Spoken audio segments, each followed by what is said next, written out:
This is the ultimate fat loss guide for busy professionals. If you're someone that's been struggling to lose fat for years, months, whatever it may be, and you just can't seem to get the hang of it, in addition to working your job and everything else you got going in your life, I've got you. This is what we're gonna cover today. In order to finally burn that fat and finally get rid of it for good, you're gonna have to focus on three main things. The first one, of course, is your workouts, right? You're gonna make sure that you have a plan that is something that is tailored to you and something that you can stick to and is tailored to specifically get you your results. And then, of course, nutrition. You can train as much as you want, but if your nutrition's bad, you're not going to see the results that you deserve. And then finally, probably the most interesting one is your energy or your energy maintenance. This is basically looking at all aspects of your energy. Are you sleeping enough? Do you have enough energy to go about your day to day, to do every other thing that's important in your life, regardless of your workouts, right? If you are tired all day and you're just by getting everything, this is not good and it's not going to allow you to finally get rid of your fat. So the three main components you need to focus on when it comes to the actual workout side of things is how many times a week are you strength training? How many times are you getting in the gym per week, lifting weights and trying to get stronger over time?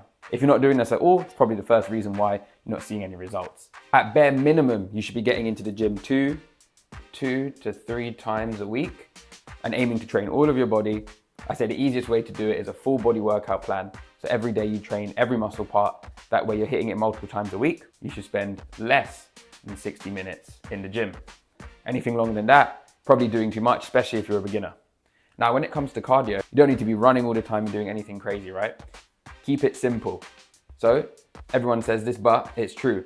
If you can aim for 10K steps a day, then your body is going to prioritize burning fat as its primary energy source as you walk, which is why everyone recommends doing the 10K steps. They always say that you should do, but here's the exact reason as to why. It uses fat. When you go for long runs, it uses glucose, depletes your muscles, you crave more sugar, doesn't really target that fat first and foremost. In fact, it's more likely to break down muscle first than it is fat, which isn't good. And of course, you can get your cardio in through other means. If you play sports like football or something multiple times a week, that's good. You're getting your steps in, you're playing, you're sprinting, you're running, you're doing all sorts of good stuff. If you've got a sport in place, that's good. You probably don't have to worry about this as well. But if you don't, this is what I'd say to do. And then finally, no one talks about this, is your mobility. If you're not stretching, you're going to come up with a lot of aches and pain. You've probably got back pain, knee pain, all those types of things. And if you do have those type of things, it can lead to injuries.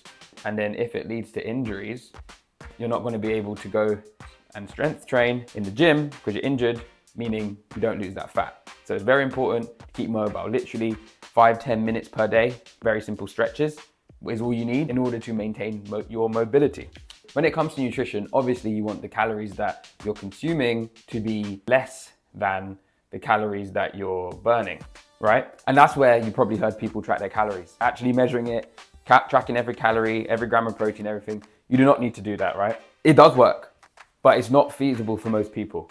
And also it gets rid of the fact that certain foods, even though they have the same amount of calories, aren't as good for you as others, but that's a conversation for another video. So I just keep it simple and I use my plate method. So literally the plate method is this blue part here is your protein. I recommend 75%, at minimum 50% of your plate should be made up of healthy proteins. Think your eggs, think your chicken, red meat, etc. Right? That is what you want. The other 25 to 50%, I prefer 25%, is your healthy carbs, right? Key is healthy carbs. Think of potatoes, brown rice, vegetables, that type of thing that goes here, right? Carbs are not the enemy. Too many carbs are the enemy. Having just enough carbs is good. It's what your brain uses to function the best. And obviously you're using your brain, not your job. So that's what you need. So if you do this, the key to this is to stick to the same plate for every single meal, right? If you use the same plate for breakfast, same plate for dinner, same plate for lunch. And that way, over time, it allows you to see, have I been losing weight? Have I not been losing weight? And you can easily adjust it on this plate, right? You can say, I haven't been making progress. Let me just reduce the amount of volume I put on this plate while still maintaining 75% proteins and 25% carbs, right? It's an easy way to measure the volume of food without having to track every calorie. All right, so when it comes to energy, the two main things I want you to focus on are your sleep and your insulin. So obviously sleep is important for your energy levels, right? There's a million things you can do to make your sleep better. Not all sleep is created equal. For example, not using your phone before bed or buying some blue light blocking glasses, because blue light makes you stay awake and interrupts your sleep, right? That's important. So always make sure, people say 7 to 9 hours, right? So 7 to 9 hours, obviously aim for the upper end if you can. I know that's not always possible, but whenever you can, aim for it. Insulin is one that not many people know about. That relates more to nutrition. When you have loads of processed foods, what happens is they're very high in sugar. When you consume that sugar, your body releases insulin. Too much insulin causes insulin resistance, which is a cause of diabetes, and obviously you don't want that. But also when you have too much insulin, your energy levels go up really quickly, but then they also come crashing down just as quickly, right?